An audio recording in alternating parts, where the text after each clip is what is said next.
조아롱쌤 책 읽는 시간입니다.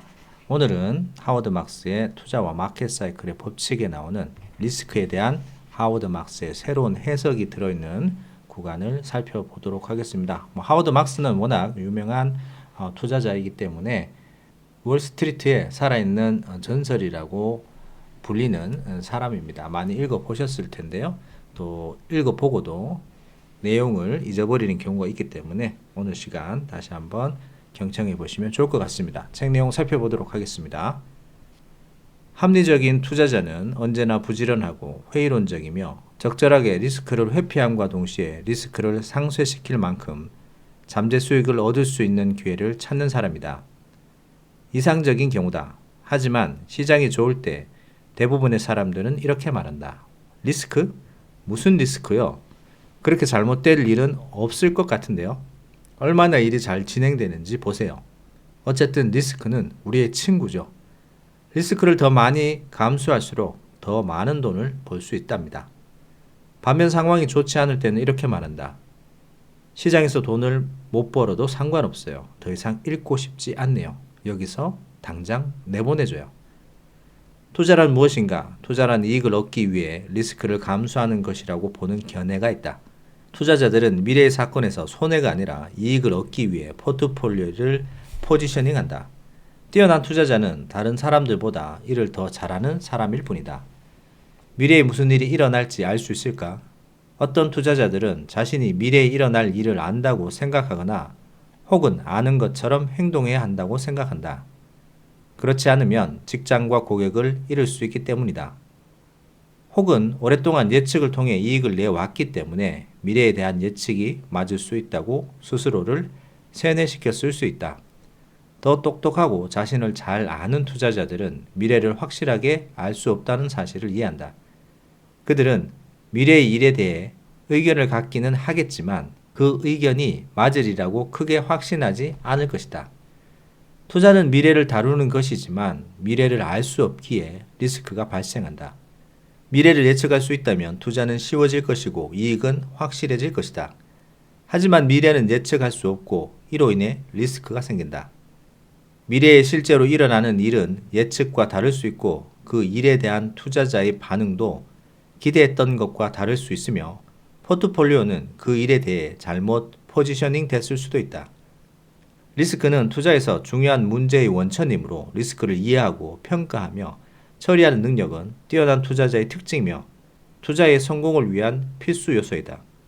투자 환경은 시간에 따라 변하지만 특정 시점은 우리에게 이미 주어진 것이라는 사실을 꼭 기억해야 한다. 우리는 환경을 있는 그대로 받아들여 투자할 수도 있고 또 환경을 받아들이지 않고 멀찌감치 떨어져서 바라볼 수도 있다. 그러나 현재 환경이 마음에 안 든다. 다른 환경을 달라고 말하며 제3의 의견을 가질 수는 없다. 좀 더 정확히 말하면 다른 환경을 요구할 수는 있지만 당연히 그런 환경은 오지 않을 것이라는 의미다. 리스크가 투자의 중요한 기반 요소라는 관점은 어떤 환경에서 투자자들이 리스크에 대해 어떤 환경을 취하는지가 우리가 속한 투자 환경을 형성하는데 아주 중요하다는 결론으로 이어진다. 그리고 투자 환경의 현재 상태는 그 시점에서 리스크에 어떻게 대응해야 하는지를 결정짓는 중요한 열쇠가 된다.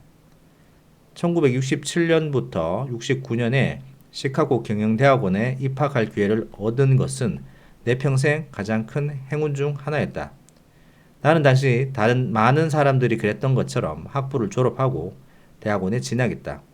성공을 향한 가장 효율적인 길이기도 했지만 베트남 전쟁과 그에 따른 징병을 피할 수 있다는 추가적인 이점도 있었다. 학부 4년 동안 나는 와튼 스쿨에서 금융에 관한 실용적이고 실제적이며 양질의 기본 교육을 받았다.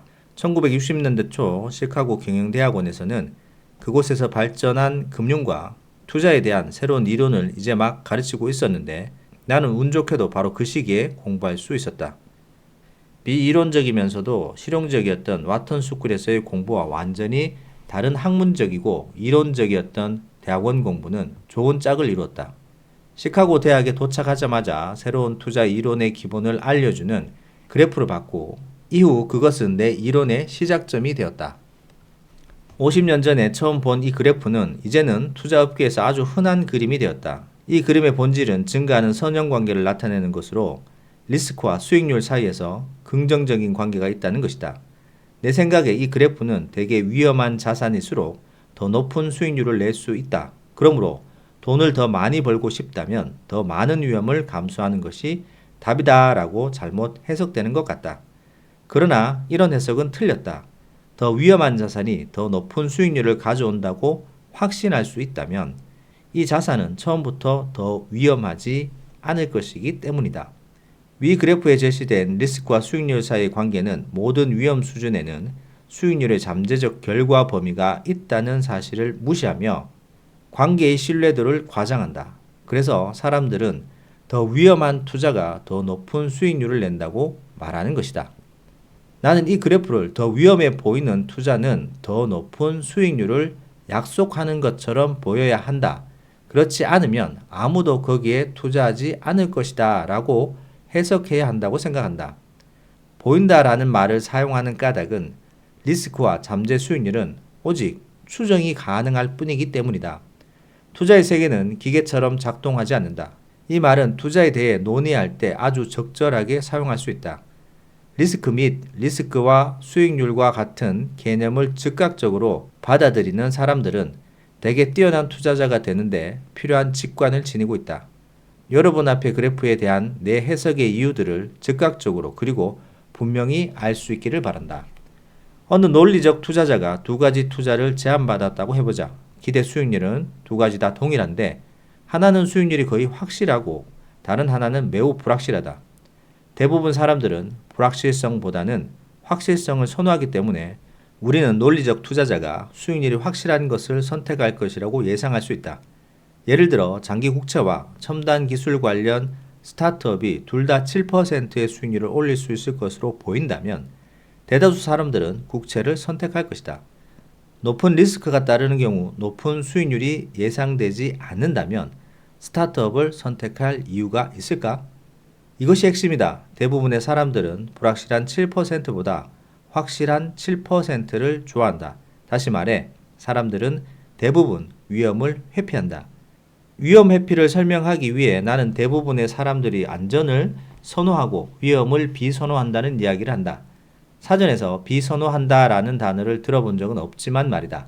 사람들은 일반적으로 리스크를 싫어하고 그렇기 때문에 높은 리스크를 감수해야 한다면 높은 수익률을 얻어야 한다고 생각한다.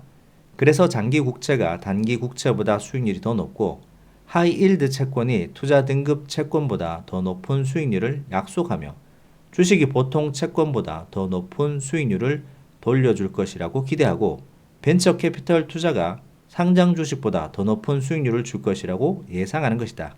나는 여기서 일어날 일이나 분명히 일어날 것에 대해서가 아니라 기대와 약속 또는 일어날 수 있는 일이나 일어나야 할 일에 대해서 말하고 있다. 사람들이 자발적으로 추가적인 위험을 감수하려면 일반적으로 위험이 커지는 것을 감수하는 대신 그만큼 수익률이 높아질 것이라는 기대가 있어야 하기 때문이다. 자, 여기까지 되겠습니다. 리스크와 수익률에 대한 일반적인 그래프, 지금 화면에서 보이시는 이 그래프는 익히 알고 있는 그래프입니다. 그런데 여기에 대한 해석을 하워드 막스는 제대로 해야 된다라고 하고 있죠.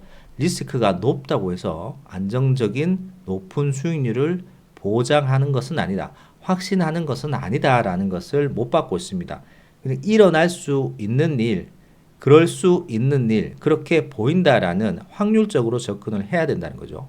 리스크가 높은 투자 상품이 반드시 수익률을 높게 해주는 것은 아니기 때문에 대체적으로 투자자들은 위험을 비선호하는, 싫어하는 경향을 갖고 있기 때문에 같은 조건이면 안정적인 투자처를 찾기를 원하고 거기를 선택하기 때문에 만약에 높은 리스크를 감당해야 되는 구간이라면 사람들은 그만큼 기대 수익률을 높게 잡는다는 거죠. 그래서 그 높게 잡는 것은 투자자들의 생각이고 그 결과치가 반드시 높은 것은 아니기 때문에 투자에 대한 신중성을 더 가지고 리스크가 내가 감당할 수 있는 리스크인지 아닌지도 판단을 해야 된다는 것을 조심스럽게 얘기를 해주고 있습니다. 말끝 하나가 좀 다를 뿐이지만 확신한다. 리스크가 높으면 수익률이 높으니까 무조건 투자해. 라는 것은 한번 생각을 해봐야 되는 구간이다라는 것을 다시 한번 알려주고 있습니다. 언뜻 생각하기에는 이 그래프가 정확한 것처럼 보이지만 이거는 어떻게 보면은 확률적인 문제다라는 것을 다시 한번 상기시켜주는 그런 글이 되겠습니다. 자, 오늘은 여기까지 하도록 하겠습니다. 책 내용 도움되셨다면 구독, 좋아요 부탁드립니다. 감사합니다.